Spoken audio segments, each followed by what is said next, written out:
नमस्कार। Janaki FM 106 megahertz Janaki समाचार में अपने के स्वागत है। ईश्वरानंद सुषमल जाओ समाचार।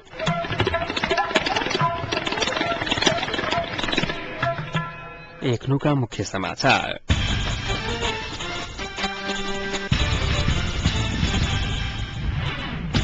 नेकपा माओवादी संघ सम्झौता नेहात कांग्रेस सभापति कोइराला कहब नेपाल शिक्षक संघ धुनसाक 7म अधिवेशन में सदस्यता वितरण में धांधली भेल लगाओल गेल आरोप। नेपाल पत्रकार महासंघ धुनसाद्वारा पत्रकार कल्याण के लेल कोष की स्थापना। काठमांडू के सीतापाइली में भेटल बर्ड फ्लू। पूस में सहमति नहीं भेल त चुनाव नेहात सद्भावना पार्टी के अध्यक्ष महतो के छपुआ ठंडा से लागू औषध सेवन करता बैठ रहल 2 युवक पकड़ाव।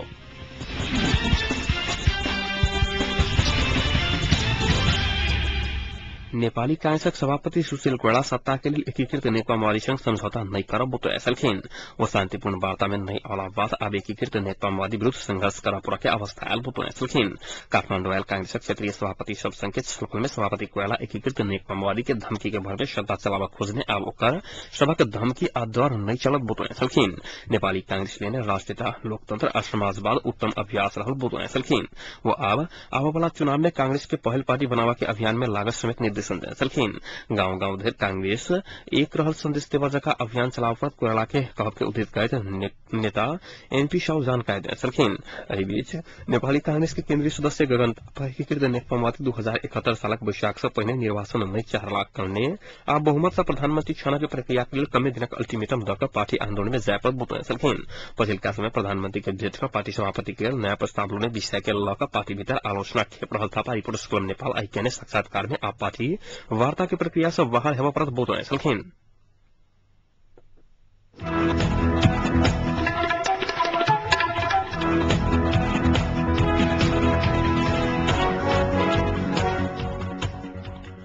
नेपाल शिक्षक संघ धुनसाक 7म जिला अधिवेशन के लिए सदस्यता वितरण में धांधली भेल कहत आंदोलन में उतरल संघत आबद्ध असंतुष्ट शिक्षक संघक कार्यालय में कल से तालाबंदी करके निर्णय कला संघ का अध्यक्ष मेघनाथ यादव गैर शिक्षक के सदस्यता वितरण करके संघ विवाहित शिक्षक के निर्वाचन आयोग के संयोजक में चयन करने कहत उपाध्यक्ष गीता यादव पक्ष आंदोलन में उतरल छाइक। गैर शिक्षक के वितरण कल सदस्यता रद्द करा के मांग करते असंतुष्ट पक्ष आज दूसरा दिन से भिनसर 10 बजे से 4 बजे धरि धारणा देने छल। गैर शिक्षक के वितरण कल सदस्यता रद्द करा के संगे उठाओल गेल मांग पूरा नहीं होबा धरि आंदोलन जारी रख के निर्णय कल गेल। आंदोलनरत पक्ष द्वारा जारी विज्ञप्ति में उल्लेख कल गेल समस्या के समाधान नहीं कर धरि एहि अवस्था में कोनो हालत में अधिवेशन कर नहीं देल जतेक असंतुष्ट पक्ष चेतावनी देलक।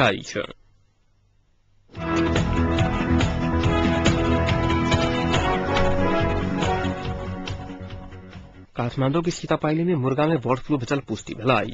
सीतापाइला के मुदल सूर्य मोहन पोखरिल के लैस फार्म में बर्ड फ्लू के संक्रमण देखल गेल। रामकोट 6 में रहल मंजूरी पोल्ट्री फार्म में बर्ड फ्लू देखल गेल। 2 दिनक बाद राजधानी के दूसर मुर्गी फार्म में संक्रमण भेटल पुष्टि कयल गेल। पोखरिल के लेयर फार्म में बर्ड फ्लू देखल गेल। पशु स्वास्थ्य निदेशालय के हरिहर भवन के प्रवक्ता डॉक्टर नारायण गिरे जानकारी देलखिन। बर्ड फ्लू देखल गेला बाद सब मुर्गी नष्ट कयल गेल।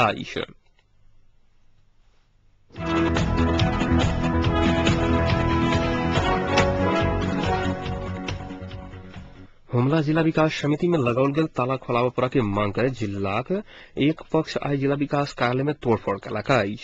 जिला विकास समिति कार्यालय में संचालन कल गेल पश्चिम उच्च पहाड़ी गरीबी निवारण योजना अंतर्गत जिला 14 गाविस के लेल 14 गोटे सामाजिक परिचालक 1 गोटे वरिष्ठ सामाजिक परिचालक पदक परिणाम एक पक्षीय भेल बतबैत परीक्षा के असंतुष्ट पक्ष काल्हि लगौने ताला खोलाव के परीक्षा में उत्तीर्ण भेल पक्ष आज तोड़फोड़ कलाक बाद स्थिति तनावग्रस्त छल। परीक्षा परिणाम में असंतुष्ट पक्ष परियोजना खारिज के मांग कर जिला विकास समिति के कार्यालय के विभिन्न शाखा का 5 स्थान में ताला लगवाला के बाद आई नाम निकला नहीं सकल पक्ष अपनी नियुक्ति पाव पर के लगाए तक मांग रखे ताला तोड़ने छल।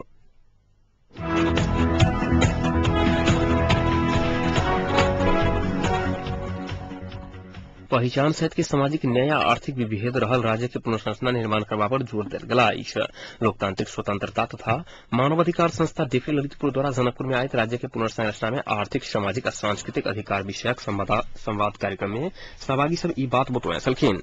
भौगोलिक आर्थिक संभाव्यता भाषिक जातीय और प्रशासनिक संभाव्यता के प्रमुख आधार स्तंभ के रूप में ललित राज्य पुनर्संरचना करबाक लेल कार्यक्रम में वैध वक्ता सब सुझाव देलखिन।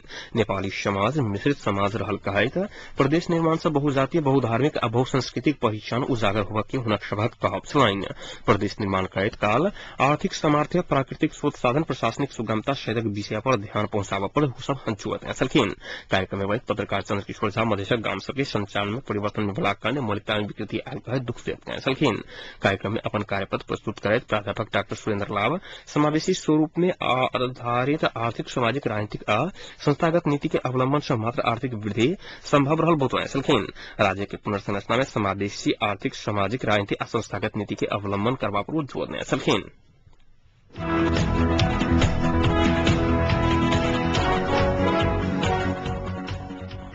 सद्भावना पार्टी के अध्यक्ष एवं स्वास्थ्य तथा जनसंख्या मंत्री राजेंद्र महतो पुष महीना भीतर राजनीतिक सहमति नहीं होबा वैशाख में चुनाव भवन का दावी किया छलखिन। दौसा के टुकुहा में आए आयुर्वेद औषधालय के नवनिर्मित भवन के उद्घाटन करते मंत्री महतो कांग्रेस तथा एमाले के निषेधाज्ञ राजनीतिक हड़ाक कारणे प्रधानमंत्री बाबूराम भट्टराय राजीनामा नहीं देने बतौने छलखिन। राजनीतिक सहमति नहीं भ स्वतंत्र व्यक्ति के प्रधानमंत्री बनाकर चुनावी सरकार घोषणा कर पद बतौते मंत्री महतो यद्यपि राष्ट्रपति स्वदेश फिरता भेलाक बाद सहमति के लिए अंतिम प्रयास कयल जाय बतौने छलखिन।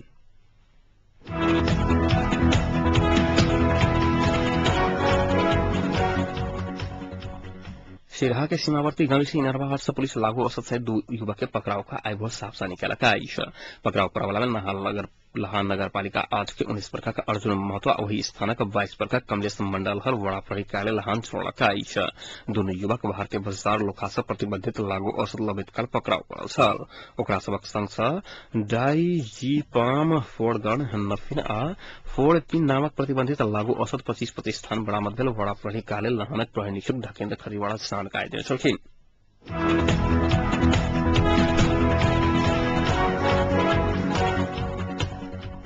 राष्ट्रपति डॉक्टर रामनारायण यादव और भारतीय राष्ट्रपति प्रणब मुखर्जी आई भेंटवार्ता भेल छनि। आई भोर नया दिल्ली के राष्ट्रपति भवन में भेल भेंटवार्ता में नेपालक राजनीतिक गतिरोध आ द्विपक्षीय संबंधक विषय में विमर्श भेल अछि। भेंट में राष्ट्रपति यादव भारतीय राष्ट्रपति मुखर्जी के नेपाल भ्रमण के लिए आमंत्रण कयने छलखिन। जवाब में भारतीय राष्ट्रपति प्रणब मुखर्जी उपयुक्त समय मिलाकर नेपाल आबा के वचन देने शीतल निवास पर जनौलक अछि। एहि बीच भारतक औपचारिक भ्रमण कर रहल राष्ट्रपति डॉक्टर रामनारायण यादव संग आई भारतीय विदेश मंत्री सलमान खुर्शीद भेंटवार्ता कयने छलखिन। राष्ट्रपति ठहरल ओबेराय होटल में जाकर भारतीय विदेश मंत्री खुर्शीद भेंटवार्ता कयने छलखिन। भेंटवार्ता में विदेश मंत्री खुर्शीद नेपाल आ भारत विषयक ऐतिहासिक संबंध के कारण नेपाल के मामला में भारत के उत्सुकता स्वाभाविक रहल कहैत नेपालक पछिलका राजनीतिक घटनाक्रम के विषय में राष्ट्रपति संग जिज्ञासा रखने छलखिन। ओ नेपाल में सहमति में निर्वाचन होबा के चाही ई भारतक मत रहल स्पष्ट करैत दल सब मिल नहीं सकल त राष्ट्रपति समक्ष चिंता सेहो प्रकट कयने छलखिन। खुर्शीद सहमति में नेपाल जल्दी निकास पावा के भारत की इच्छा रहल बतबैत नेपाल के स्थिरता में भारत के सेहो हित जुटा बतौने छलखिन। बैठक बाद विदेश मंत्री खुर्शीद नेपालक शांति, स्थायित्व, विकास आ निर्वाचन में भारत की इच्छा रहल ओहि विषय में बातचीत पर जानकारी देने छलखिन।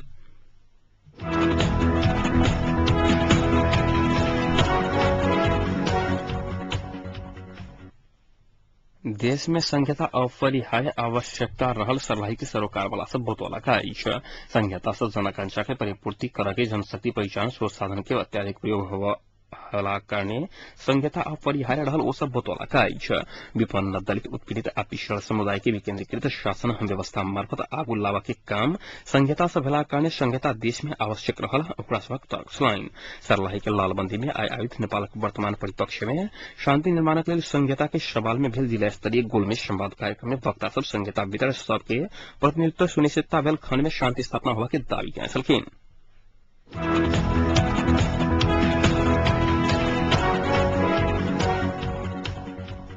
उप प्रधान तथा परराष्ट्र मंत्री नारायण काजी श्रेष्ठ किस दिन के भीतर में दल से भी सहमति नहीं है तो वैशाख में चुनाव हो नहीं सकत बतौने छलखिन। सोराहा में आज से शुरू होगा लगल हाथी महोत्सव तथा हाथी दौड़ प्रतियोगिता के उद्घाटन करैत चितवन पहुंचल श्रेष्ठ भरतपुर विमानस्थल में पत्रकार सब बातचीत करते एहन बात बतौने छलखिन। वो अब सेहो सहमति नहीं है तो संक्रमण काल लंबा होबा के आदेश दुर्घटना तक जाय के खतरा रहल बतौने छलखिन।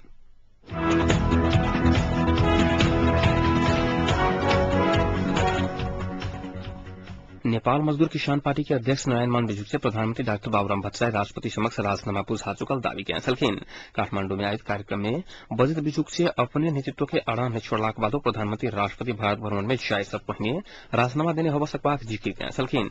अध्यक्ष बिजुक से राष्ट्रपति भारत भ्रमण में जाय से पहले कने भेंट में अपने राष्ट्रपति के प्रधानमंत्री के राजीनामा के संबंध में प्रश्न कहने और राष्ट्रपति एहि विषय में अपने भ्रमण से घुरला के बाद मात्र बतवा कारण प्रधानमंत्री पद से राजीनामा द चुकल तक कहने छलखिन।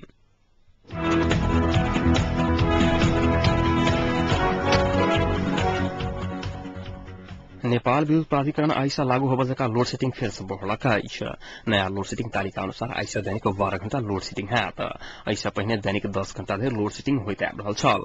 सरकार दैनिक 12 घंटा से बेसी लोड सेटिंग नहीं हाथ बतौने रहितो बादो प्राधिकरण एखनो किछु दिनक बाद 21 घंटा धरि लोड सेटिंग होबा के अनुमान करका नदी में पानी के बहाव कम भेलाक बाद लोड सेटिंग बढ़ल प्राधिकरण के अधिकारी सबके तर्क छलैन। तहिना क शादी के लोड सेटिंग एखन के 12 घंटा बनौने रहितो विद्युत चुहावट वाला क्षेत्र में थप लोड सेटिंग बढ़ल जानकारी प्राप्त भेला 30 से 35% धरि विद्युत चुहावट वाला फीड में थप 1 घंटा तहिना क 70% से बेसी चुहावट वाला क्षेत्र में थप 5 घंटा लोड सेटिंग हैत।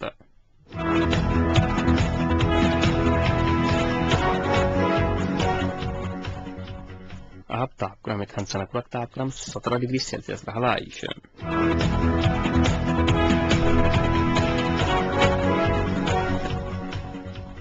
प्रमुख समाचार अंत में पुनः एक बेर फिर से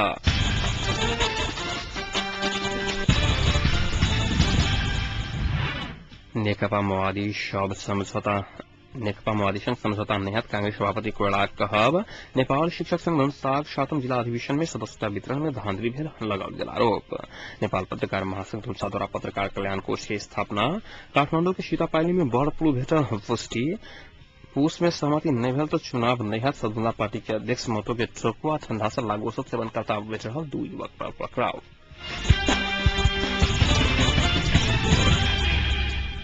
एक संग एक नुका जानकी समाचार एतै संपन्न हेतै पुनः 9:55 में जानकी समाचारक संग उपस्थित रहबेटा करब ताधिक सुते जानकी एफएम 106 मेगाहर्ट्ज। नमस्कार।